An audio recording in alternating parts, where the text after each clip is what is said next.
하나님은 결코 내 인생의 들러리가 아니다라고 말이죠. 하나님은 너희 부족한 부분을 채워주는 조연이 아니라 너희의 유일한 주인이시다라고 성경은 말씀하고 있는 것입니다.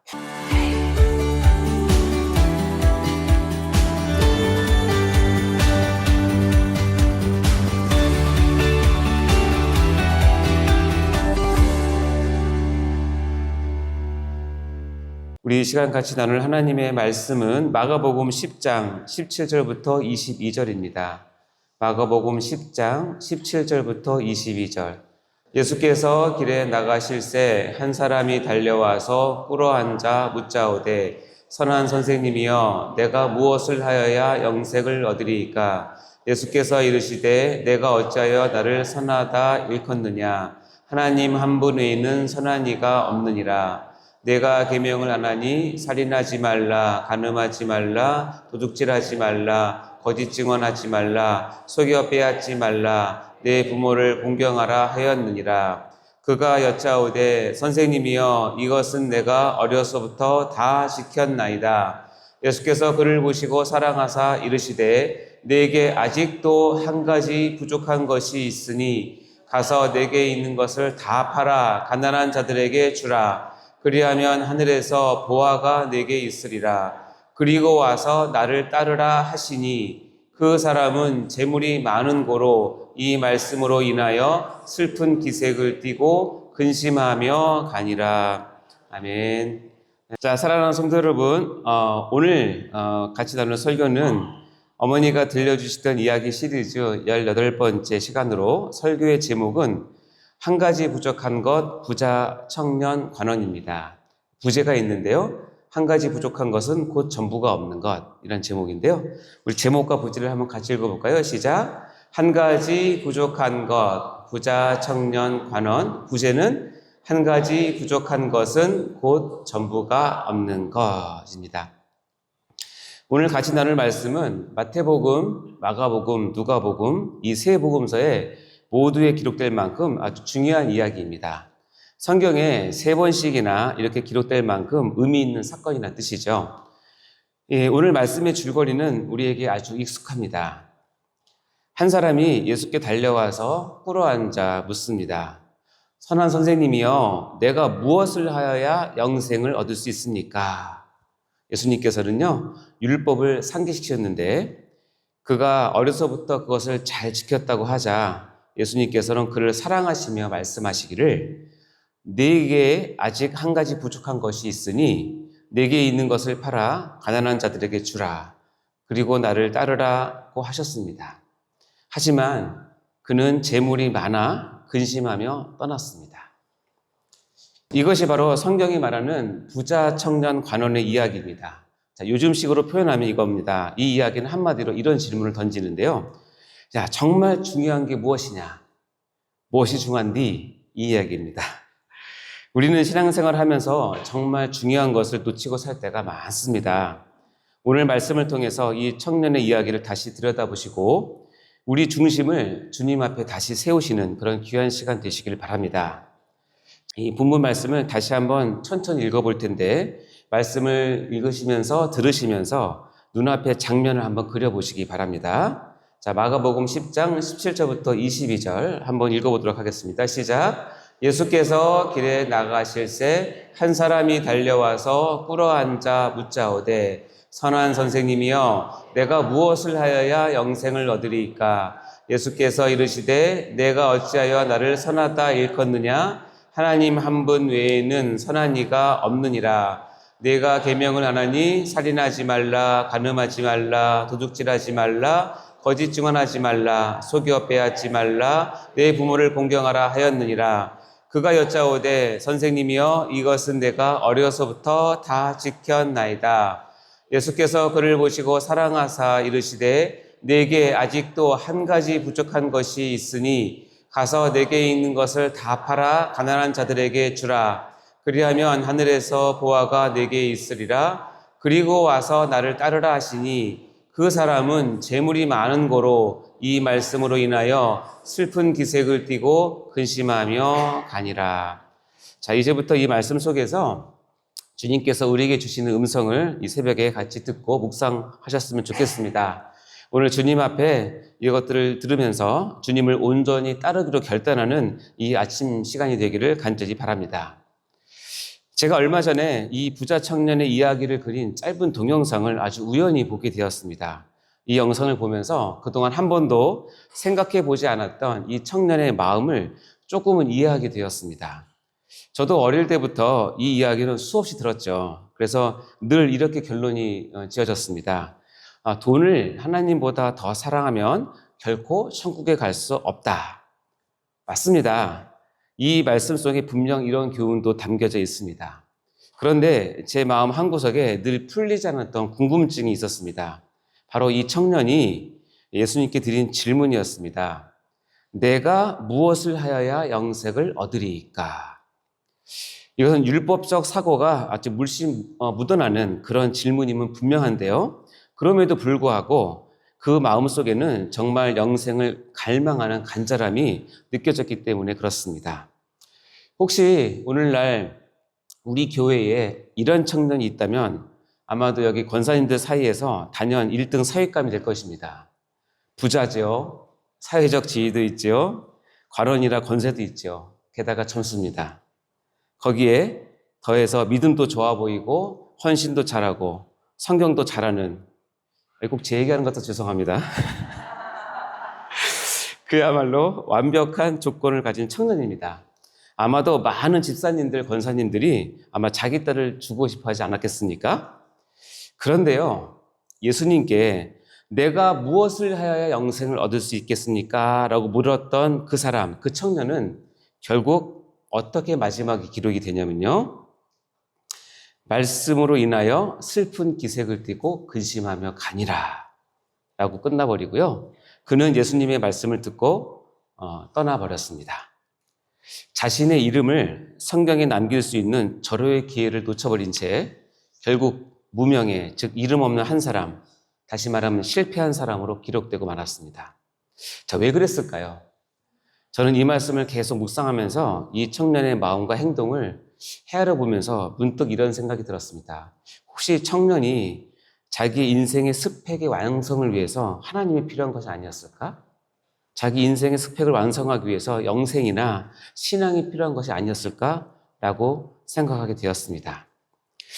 어쨌든 이 청년은 정말로 영생을 궁금해했습니다. 그래서 이렇게 생각했습니다.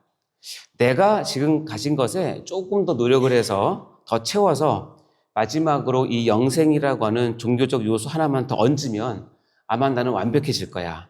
사람들에게서도 하나님 앞에서도 완전한 사람이 될 수 있어 라고 생각을 한 것 같습니다. 결국 그는 자기 인생의 스펙을 완성하기 위해서 하나님을 찾았던 것입니다. 하지만 오늘 본문이 강하게 우리에게 말씀합니다. 하나님은 결코 내 인생의 들러리가 아니다라고 말이죠. 하나님은 너희 부족한 부분을 채워주는 조연이 아니라 너희의 유일한 주인이시다라고 성경은 말씀하고 있는 것입니다. 여러분, 오늘 우리는 이 사실을 다시 한번 마음에 새겨야 합니다. 하나님은 나의 인생을 장식해주는 옵션이 아니라 나의 전부이시고 나의 주인이십니다. 아멘?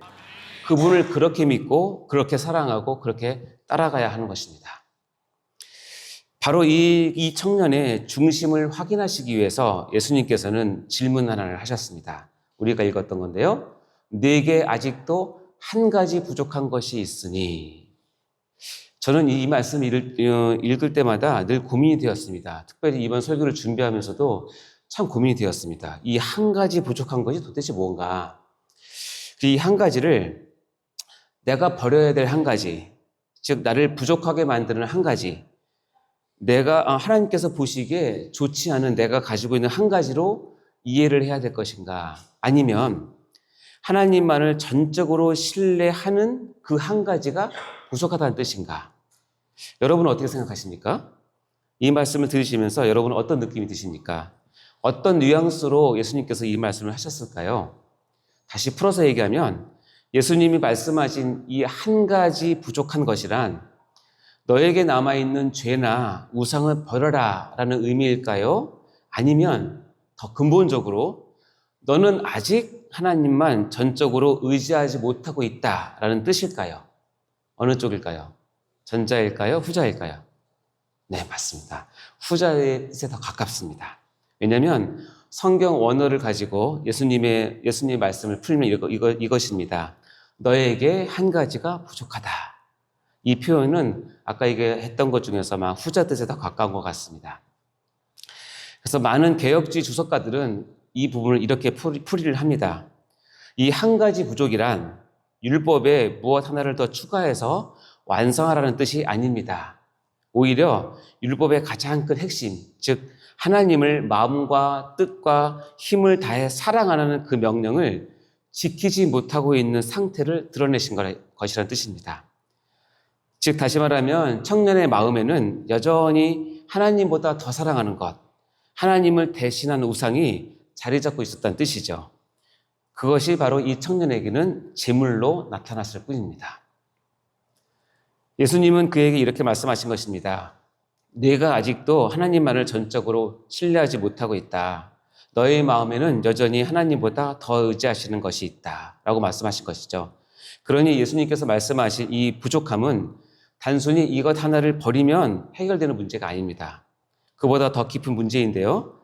내 마음의 주인이 여전히 하나님이 아니고 다른 것이기 때문에 내가 여전히 하나님만을 의지하지 못하고 있는 그 영적 상태를 아주 통렬하게 지적하고 있는 말씀입니다.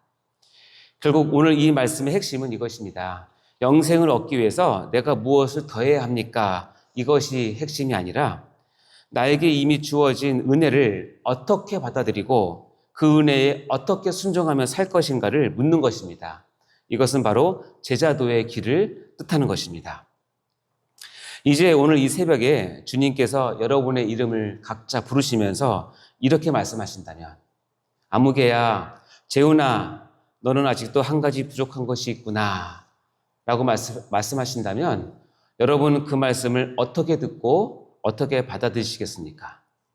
주님이 말씀하신 한 가지 부족은 단순히 하나의 죄나 습관을 버리라는 뜻이 아닙니다. 더 근본적으로 하나님만을 주님으로 모시지 못한 우리의 중심을 지적하신 것입니다. 우리 안에 하나님보다 더 사랑하는 것이 무엇인지 보게 하시고 그것을 내려놓을 때에야 비로소 하나님을 온전히 신뢰할 수 있다는 것을 강조하시는 말씀입니다. 그러나 그 무엇인가가 그것은 사람마다 다 다를 수 있습니다. 어떤 사람에게는 재물, 또 어떤 사람에게는 자존심, 또 어떤 사람에게는 명예, 평판, 혹은 사랑받고 싶어하는 마음일 수도 있습니다. 근데 특별히 성경은 이 한 가지 부족한 것을 유발하는 그 무엇인가의 대표주자로 항상 재물이 가장 흔하고 가장 강력한 유혹이 될 수 있다고 여러 번 경고합니다. 오늘 부자 청년 관원의 이야기가 바로 그 대표적인 예가 되겠죠. 예수님께서는 이렇게 말씀하십니다. 마태복음 6장 24절 말씀 읽어보겠습니다. 시작. 한 사람이 두 주인을 섬기지 못할 것이니 혹 이를 미워하고 저를 사랑하거나 혹 이를 중히 여기고 저를 경히 여김이라. 너희가 하나님과 재물을 겸하여 섬기지 못하느니라. 아멘. 사도 바울은 또 이렇게 권면합니다. 골로새서 3장 5절 말씀 시작. 그러므로 땅에 있는 지체를 죽이라. 곧 음란과 부정과 사욕과 악한 정욕과 탐심이니 탐심은 우상 숭배니라. 탐심은 우상 숭배라고 분명히 얘기하고 있죠. 사랑하는 성도 여러분, 오늘 이 새벽에 주님 앞에서 나를 한 가지 부족한 것으로 이끌어온, 즉 하나님만을 나의 주인으로 모시지 못하도록 방해한 그 무엇인가를 여러분 꼭 발견하시기 바랍니다. 그리고 그것을 내려놓는 시간이 되시기를 축복합니다. 주님이 나의 유일한 주인 되심을 다시 고백하는 은혜가 있기를 간절히 소망합니다. 사랑하는 성도 여러분, 신앙의 승패는 결국 우리의 중심에서 결정이 됩니다. 아무리 세상적으로 화려한 스펙을 쌓고 거기에 하나님을 살짝 얹어 넣으면 내 인생이 완성될 것처럼 착각한다면 그 사람은 결코 하나님의 사람이 될 수 없습니다. 그런데 이런 고민을 하는 신앙인이 우리의 주위에는 너무나 많이 보입니다. 그러한 면에서 보면 예수님께서 부자 청년에게 하신 말씀은 참으로 가슴이 아픕니다. 내게 아직도 한 가지 부족한 것이 있으니. 아까도 얘기했지만 그 청년은 어려서부터 율법을 지키고 누구보다 바르게 살아온 사람입니다. 하지만 그의 마음 깊숙이에는 하나님보다 더 사랑하는 것이 있었으니 그것이 바로 재물이었고 그것이 그의 마음을 차지하고 있었던 것입니다. 그 재물이 바로 예수님께서 지적하신 한 가지 부족한 것을 가져오는 주범이었던 것입니다. 결국 그것 때문에 그의 신앙은 와르르 무너지게 되고 말았습니다. 예수님께서 그를 사랑하시며 하신 말씀은 단순히 돈을 버리라는 뜻이 아닙니다. 그보다 더 근본적으로 하나님만을 진심으로 신뢰하지 못하는 그의 마음을 지적하신 것입니다. 사랑하는 성도 여러분, 이것은 무엇이냐면 우리의 마음의 축, 신앙의 축, 이 중심축의 이동을 나 위주에서 하나님 위주로 바꾸라는 뜻입니다. 그것을 원하신다는 뜻입니다. 오늘 이 말씀을 듣는 저와 여러분의 마음을 함께 한번 비춰봅시다. 혹시 나의 마음 속에도 아직 하나님보다 더 사랑하고 더 의지하는 것이 남아있지 않습니까? 그것 때문에 주님께서 우리를 향해 말씀하십니다. 너에게 아직도 한 가지 부족한 것이 있구나. 이 한 가지 부족한 것이 결국 하나님 앞에서 전부가 없어지는 것처럼 되어버린다는 것을 이 말씀을 듣는 우리 모두가 마음에 깊이 새기시기 바랍니다. 다시 한번 강조하겠습니다. 이 한 가지 부족한 것은 결국 하나님 앞에서 전부가 없는 것처럼 되어버린다는 사실을 꼭 기억하시기 바랍니다. 우리 가운데 이 부자 청년처럼 슬픈 기색을 띠며 근심하며 돌아가는 사람이 한 사람도 없으시기를 주님의 이름으로 간절히 축원합니다. 기도하시겠습니다. 사랑과 은혜가 풍성하신 하나님 아버지, 오늘 새벽에도 저희를 주님 앞에 불러주시고 저희의 속마음을 비춰 보이게 하시니 감사합니다. 주님, 저희는 겉으로는 신앙인답게 살아가지만 마음 깊은 곳에는 여전히 주님보다 더 사랑하는 것이 있었음을 고백합니다. 돈일 수도 있고 명예가 될 수도 있고 사람이 인정이 될 수도 있음을 고백합니다. 주님, 오늘 말씀 속의 부자 청년처럼 그 한 가지 부족한 것 때문에 결국 주님을 등지고 돌아서는 어리석은 사람이 되지 않게 하여 주옵소서. 주님만이 저희의 유일한 주인이심을 믿고 하나님을 전심으로 사랑하고 의지하는 믿음을 주시옵소서. 주님, 저희 마음속에 모든 우상을 내려놓고 주님 한 분만 붙드는 삶을 살기를 간절히 원합니다. 우리 새해된 교회가 간절히 바라는 로드십 신앙이 우리 가운데 완전히 뿌리 내릴 수 있도록 도와주시옵소서. 저희가 주님의 사랑과 은혜를 깊이 깨닫고 오늘 하루도 이 믿음으로 승리하게 하여 주시옵소서. 이 모든 말씀 우리를 구원하신 예수님의 이름으로 간절히 기도드립니다. 아멘.